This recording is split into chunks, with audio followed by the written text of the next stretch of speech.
राधे राधे भक्तों, आज हम सुनेंगे गुरुवार व्रत कथा। बृहस्पतिवार का व्रत करते हैं तो गुरुवार व्रत कथा जरूर सुननी चाहिए। बोलो बृहस्पति भगवान ने की जय, विष्णु भगवान ने की जय।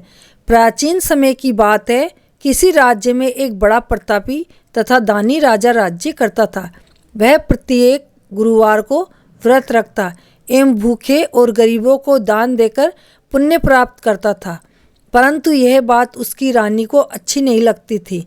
वह न तो व्रत करती थी और न ही किसी को एक पैसा दान देती थी और राजा को भी ऐसा करने के लिए मना करती थी। एक समय की बात है, राजा शिकार खेलने वन को गए हुए थे। घर पर रानी और दासी थी। उसी समय गुरु बृहस्पति देव साधु का रूप धारण कर राजा के दरवाजे पर भिक्षा मांगने को आए। साधु ने जब रानी से भिक्षा मांगी तो वह कहने लगी, हे साधु महाराज, मैं इस दान पुण्य से तंग आ गई हूँ। आप कोई ऐसा उपाय बताइए जिससे कि सारा धन नष्ट हो जाए और मैं आराम से रह सकूँ।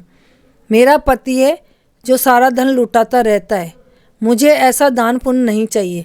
बृहस्पति देव ने कहा, हे देवी, तुम बड़ी विचित्र हो।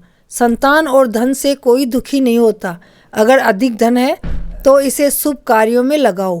कुंवारी कन्याओं का विवाह कराओ, विद्यालय और बाग बगीचे का निर्माण कराओ, जिससे तुम्हारे दोनों लोग सुधरे। परंतु साधु की इन बातों से रानी को खुशी नहीं हुई और उसने कहा, मुझे ऐसा धन की आवश्यकता नहीं है जिसे मैं दान दूं और जिसे संभालने में मेरा सारा समय नष्ट हो जाए। तब साधु ने कहा, यदि तुम्हारी ऐसी इच्छा है तो मैं जैसा तुम्हें बताता हूँ वैसा ही करना।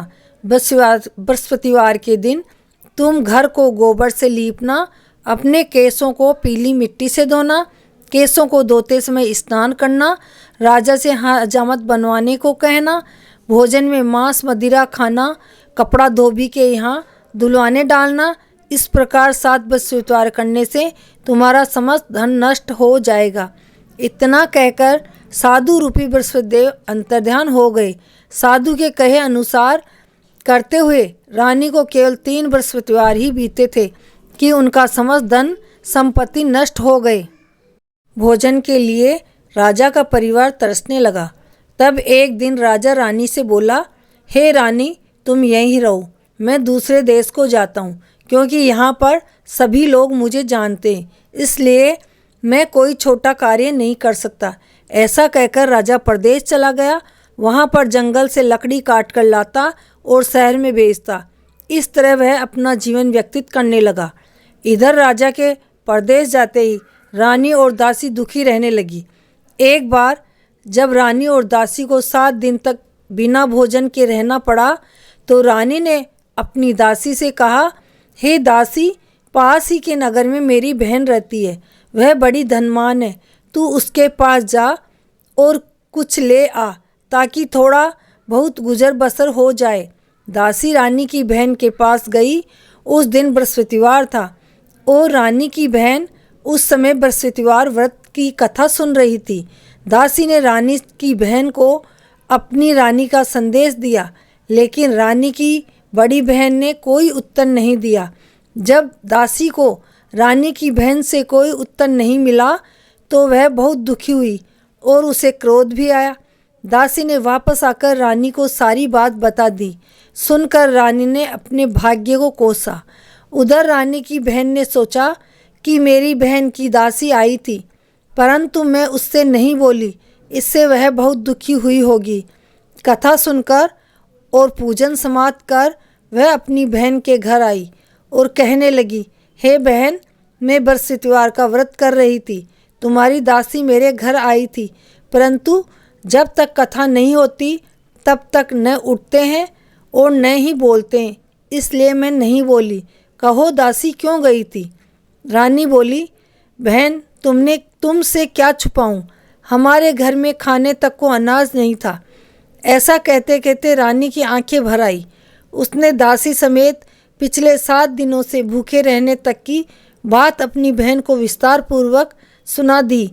रानी की बहन बोली, देखो बहन, भगवान बृहस्पति देव सबकी मनोकामनाओं को पूर्ण करते हैं। देखो शायद तुम्हारे घर में अनाज रखा हो। पहले तो रानी को विश्वास नहीं हुआ, पर बहन के आग्रह करने पर उसने अपनी दासी को अंदर भेजा तो उसे सचमुच अनाज से भरा एक घड़ा मिल गया। यह देखकर दासी को बड़ी हैरानी हुई। दासी रानी से कहने लगी, हे रानी, जब हमको भोजन नहीं मिलता तो हम व्रत ही तो करते हैं, इसलिए क्यों न इससे व्रत की कथा की विधि पूछ ली जाए ताकि हम भी व्रत कर सकें। तब रानी ने अपनी बहन से बृहस्पतिवार व्रत के बारे में पूछा। उसकी बहन ने बताया, बृहस्पतिवार के व्रत में चने की दाल और मुनक्का से विष्णु भगवान का केले की जड़ में पूजन करें तथा दीपक जलाए, व्रत कथा सुने और पीला भोजन ही करे। इससे बृहस्पति देव प्रसन्न होते हैं। व्रत और पूजन विधि बताकर रानी की बहन अपने घर को लौट गई। 7 रोज बाद जब गुरुवार आया तो रानी और दासी ने निश्चय अनुसार व्रत रखा। गुड़साल में जाकर चना और गुड़ बीन लाई और फिर उसकी दाल से केले की जड़ तथा विष्णु भगवान का पूजन किया। अब पीला भोजन कहाँ से आए, इस बात को लेकर दोनों बहुत दुखी थी। चूँकि उन्होंने व्रत रखा था इसलिए गुरुदेव उन पर प्रसन्न थे, इसलिए वे एक साधारण व्यक्ति का रूप धारण कर 2 थालों में सुंदर पीला भोजन दासी को दे गए। भोजन पाकर दासी प्रसन्न हुई और फिर रानी के साथ मिलकर भोजन ग्रहण किया। उसके बाद वे सभी गुरुवार को व्रत और पूजन करने लगी। बृहस्पति भगवान की कृपा से उसके पास फिर से धन संपत्ति हो गई, परंतु रानी फिर से पहले की तरह आलस्य करने लगी। तब दासी बोली, देखो रानी, तुम पहले भी इसी प्रकार आलस्य करती थी, तुम्हें धन रखने में कष्ट होता था, इस कारण सभी धन नष्ट हो गया, और अब जब भगवान गुरुदेव की कृपा से धन मिला है तो तुम्हें फिर से आलस्य होता है।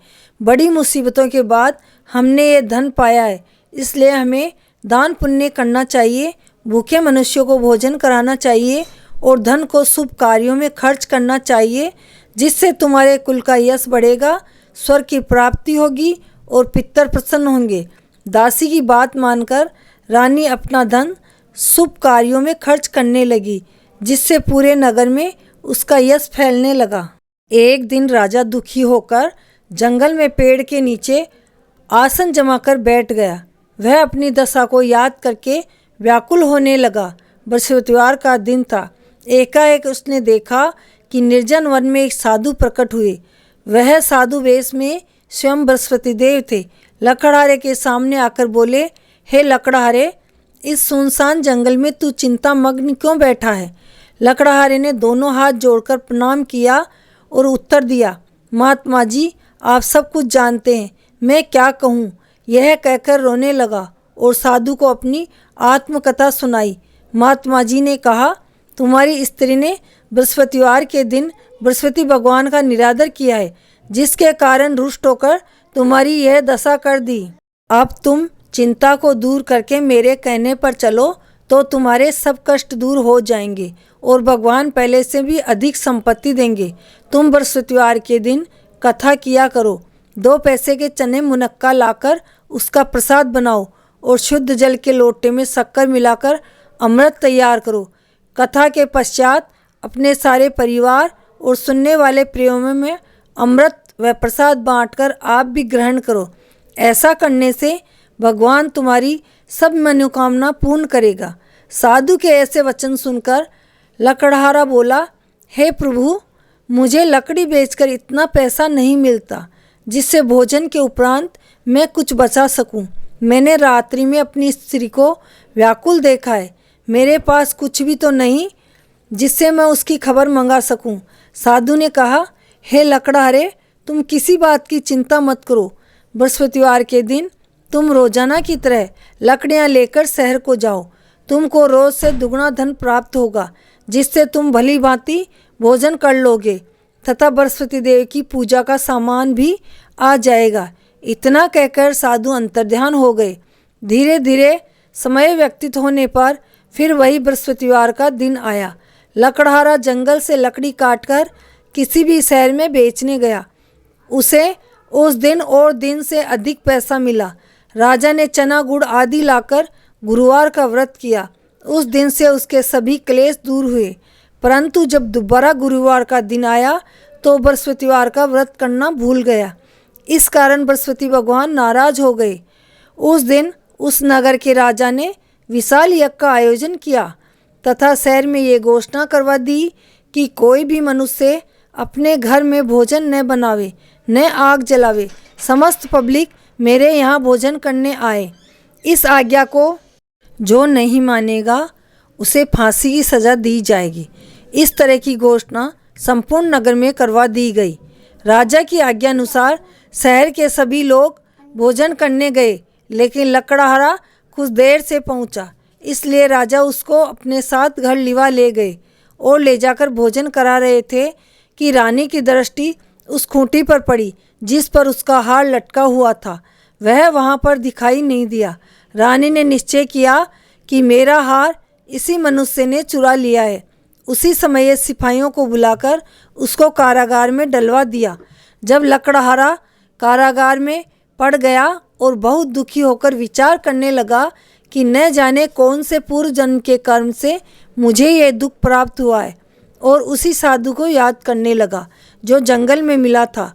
उसी समय तत्काल बृहस्पति देव साधु के रूप में प्रकट हुए और उसकी दशा को देखकर कहने लगे, अरे मूर्ख, तूने बृहस्पति देव की कथा नहीं करी, इसी कारण तुझे दुख प्राप्त हुआ है। अब चिंता मत कर, बृहस्पतिवार के दिन कारागार के दरवाजे पर 4 पैसे पड़े मिलेंगे। उससे तू बृहस्पति देव की पूजा करना, तेरे सभी कष्ट दूर हो जाएंगे। बृहस्पतिवार के दिन उसे 4 पैसे मिले। लकड़हारे ने कथा कही।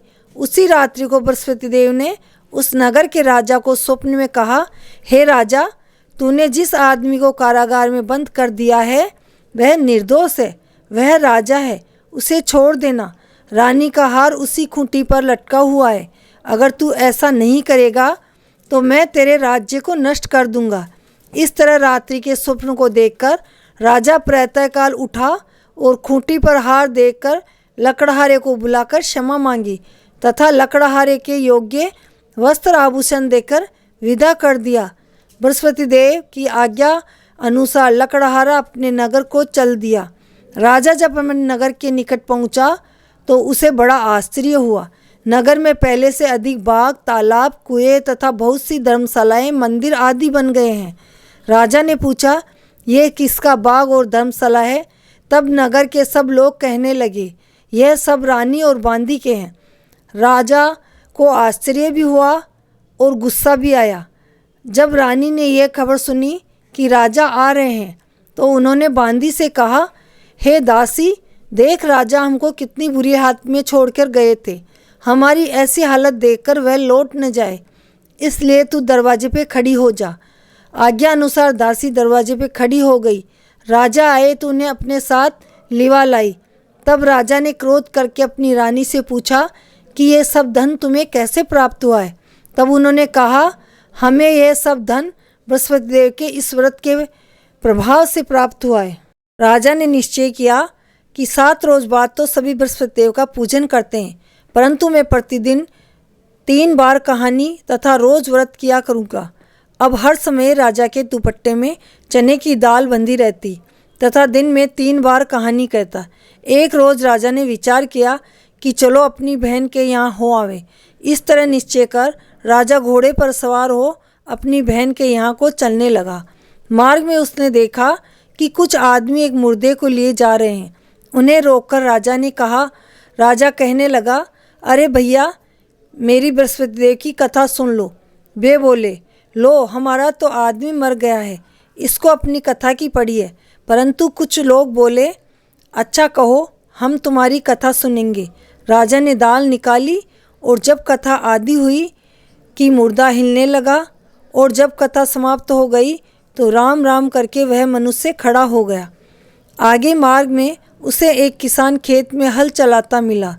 राजा ने उसे देखा और उससे बोला, अरे भैया, तुम मेरी बृहस्पतिवार की कथा सुन लो। किसान बोला, जब तक मैं तेरी कथा सुनूंगा तब तक 4 हइयाँ जोत लूँगा। जा अपनी कथा किसी और को सुनाना। इस तरह राजा आगे चलने लगा। राजा के हटते ही बैल पछाड़ खाकर गिर गए तथा किसान के पेट में बड़ी जोर से दर्द होने लगा। उस समय उसकी माँ रोटी लेकर आई। उसने जब यह देखा तो अपने पुत्र से सब हाल पूछा और बेटे ने सभी हाल कह दिया। बुढ़िया दौड़ी दौड़ी उस घुड़सवार के पास गई और उससे बोली कि मैं तेरी कथा सुनूंगी, तू अपनी कथा मेरे खेत पर चलकर कहना। राजा ने बुढ़िया के खेत पर जाकर कथा कही, जिसके सुनते ही वह बैल खड़ा हो गया तथा किसान के पेट का दर्द भी बंद हो गया। राजा अपनी बहन के घर पहुंचा। बहन ने भाई की खूब मेहमानी की। दूसरे रोज़ राजा प्रातःकाल जगा तो वह देखने लगा कि सब लोग भोजन कर रहे हैं। राजा ने अपनी बहन से कहा, ऐसा कोई मनुष्य है जिसने भोजन नहीं किया हो, मेरी बृहस्पतिवार की कथा सुन ले। बहन बोली, हे भैया, यह देश ऐसा ही है, पहले यहाँ लोग भोजन करते हैं, बाद में अन्य कार्य करते हैं। अगर कोई पड़ोस में हो तो मैं देखकर आती हूँ। वह ऐसा कहकर देखने चली गई, परंतु उसे कोई ऐसा व्यक्ति नहीं मिला जिसने भोजन न किया हो। अतः वह एक कुम्हार के घर गई जिसका लड़का बीमार था। उसे मालूम हुआ कि उसके यहाँ 3 रोज से किसी ने भोजन नहीं किया। रानी ने अपने भाई की कथा सुनने के लिए कुम्हार से कहा। वह तैयार हो गया। राजा ने जाकर बृहस्पतिवार की कथा कही, जिसको सुनकर उसका लड़का ठीक हो गया। अब तो राजा की प्रशंसा होने लगी। एक रोज़ राजा ने अपनी बहन से कहा, हे बहन, हम अपने घर को जाएंगे, तुम भी तैयार हो जाओ। राजा की बहन ने अपनी सास से कहा। सास ने कहा, हाँ चली जा, परंतु अपने लड़कों को मत ले जाना, क्योंकि तेरे भाई की कोई औलाद नहीं है। बहन ने अपने भैया से कहा, हे भैया, मैं तो चलूँगी, पर कोई बालक नहीं जाएगा। राजा बोला, जब कोई बालक नहीं चलेगा तब तुम ही क्या करोगी। बड़े दुखी मन से राजा अपने नगर को लौट आया। राजा ने अपनी रानी से कहा, हम निर्वंशी राजा है, हमारा मुंह देखने का धर्म नहीं है, और कुछ भोजन आदि नहीं किया। रानी बोली, हे प्रभु, बृहस्पति देव ने हमें सब कुछ दिया है, वह हमें औलाद अवश्य देंगे। उसी रात को बृहस्पति देव ने राजा के स्वप्न में कहा, हे राजा, उठ, सभी सोच को त्याग दे, तेरी रानी गर्भ से है। राजा यह बात सुनकर बड़ी खुशी हुई। 9वें महीने में उसके रानी के गर्भ से पुत्र पैदा हुआ। तब राजा बोला, हे रानी, स्त्री बिना भोजन के रह सकती है, बिना कहे नहीं रह सकती। जब मेरी बहन आवे तुम उससे कुछ मत कहना। रानी ने सुनकर हाँ कर दिया। जब राजा की बहन ने यह शुभ समाचार सुना तो वह बहुत खुश हुई तथा बधाई लेकर अपने भाई के घर आई। तभी रानी ने कहा, घोड़ा चढ़कर तो नहीं आई, गधा चढ़कर आई। राजा की बहन बोली, हे भाभी, मैं इस प्रकार नहीं कहती तो तुम्हें औलाद कैसे मिलती। बृहस्पति देव ऐसे ही हैं, जैसी जिसके मन में मनोकामनाएं होती हैं सभी को पूर्ण करते हैं। जो सद्भावना पूर्वक बृहस्पतिवार का व्रत करता है एवं कथा पढ़ता है अथवा सुनता है, दूसरों को सुनाता है, बृहस्पति देव उनकी सभी मनोकामना पूर्ण करते हैं। बोलो बृहस्पति देव भगवान ने की जय, विष्णु भगवान ने की जय। भगवान बृहस्पति देव उनकी सदैव रक्षा करते हैं। संसार में जो मनुष्य सद्भावना से भगवान जी का पूजन व्रत सच्चे हृदय से करते हैं तो उनकी सभी मनोकामनाएं पूर्ण करते हैं। जैसी सच्ची भावना से रानी और राजा ने उनकी कथा का गुणगान किया तो उनकी सभी इच्छाएं बृहस्पति देव जी ने पूर्ण की थी। इसलिए पूर्ण कथा सुनने के बाद में प्रसाद लेकर जाना चाहिए। हृदय से उनका मनन करते हुए जय जयकार बोलना चाहिए। बोलो बृहस्पति भगवान ने की जय, विष्णु भगवान ने की जय। मैं आपको बृहस्पति देव जी की दूसरी कथा सुनाने जा रही हूँ। प्राचीन काल में एक ब्राह्मण रहता था। वह बहुत निर्धन था, उसके कोई संतान नहीं थी। उसकी स्त्री बहुत मलिनता के साथ रहती थी। वह स्नान न करती, किसी देवता का पूजन न करती। इससे ब्राह्मण देवता बड़े दुखी थे। बेचारे बहुत कुछ कहते किंतु उसका कोई परिणाम नहीं निकलता। भगवान की कृपा से ब्राह्मण की स्त्री के कन्या रूपी रत्न पैदा हुआ। कन्या बड़ी होने पर प्रातः स्नान करके विष्णु भगवान का जाप व बृहस्पतिवार का व्रत करने लगी। अपने पूजन पाठ को समाप्त करके विद्यालय जाती तो अपनी मुट्ठी में जौ भर के ले जाती और पाठशाला के मार्ग में डालती जाती। तब ये जौ स्वर्ण के हो जाते और लौटते समय उनको भीन कर घर ले आती। एक दिन वह बालिका सूप में सोने के जौ को फटक कर साफ कर रही थी कि उसके पिता ने देख लिया और कहा, हे बेटी, सोने के जौ को साफ करने के लिए सोने का सूप होना चाहिए। दूसरे दिन बृहस्पतिवार था। इस कन्या ने व्रत रखा और बृहस्पति देव से प्रार्थना करके कहा, मैंने आपकी पूजा सच्चे मन से की हो तो मेरे लिए सोने का सूप दे दो। बृहस्पति देव ने उसकी प्रार्थना स्वीकार कर ली। रोजाना की तरह वह कन्या जौ फैलाती हुई जाने लगी। तब लौटकर जौ भीन रही थी तो बृहस्पति देव की कृपा से उसे सोने का सूप मिला। उसे वह घर लेकर आ गई। उसमें जौ साफ करने लगी, परंतु उसकी माँ का वही ढंग रहा। एक दिन की बात है कि वह कन्या सोने के सूप में जौ साफ कर रही थी। उस समय उस शहर का राजपुत्र वहाँ से होकर निकला। इस कन्या के रूप और कार्य को देखकर मोहित हो गया तथा अपने घर आकर भोजन तथा जल त्याग कर उदास होकर लेट गया। राजा को इस बात का पता लगा तो अपने प्रधानमंत्रियों के साथ उसके पास गया और बोला, हे बेटा, तुम्हें किस बात का कष्ट है? किसी ने अपमान किया है अथवा और कारण हो सो कहो, मैं वही कार्य करूँगा जिससे तुम्हें प्रसन्नता हो। अपने पिता की राजकुमार ने बातें सुनी तो वह बोला, मुझे आपकी कृपा से किसी बात का दुख नहीं है। किसी ने मेरा अपमान नहीं किया है, परंतु मैं उस लड़की के साथ विवाह करना चाहता हूँ जो सोने के सूप में जौ साफ कर रही थी। यह सुनकर राजा आश्चर्य में पड़ गया और बोला, हे बेटा, इस तरह की कन्या का पता तुम ही लगाओ, मैं उसके साथ तेरा विवाह अवश्य करवा दूंगा। राजकुमार ने उस लड़की के घर का पता बतलाया। तब मंत्री उस लड़की के घर गए और ब्राह्मण देवता को सभी हाल बताया। ब्राह्मण देवता राजकुमार के साथ अपनी कन्या का विवाह करने के लिए तैयार हो गए तथा विधि विधान के अनुसार ब्राह्मण की कन्या का विवाह राजकुमार के साथ हो गया। कन्या के घर से जाते ही पहले की भांति उस ब्राह्मण देवता के घर में गरीबी का निवास हो गया। अब भोजन के लिए भी अन्न बड़ी मुश्किल से मिलता था। एक दिन दुखी होकर ब्राह्मण देवता अपनी पुत्री के पास गए। बेटी ने पिता की दुखी अवस्था को देखा और अपनी माँ का हाल पूछा।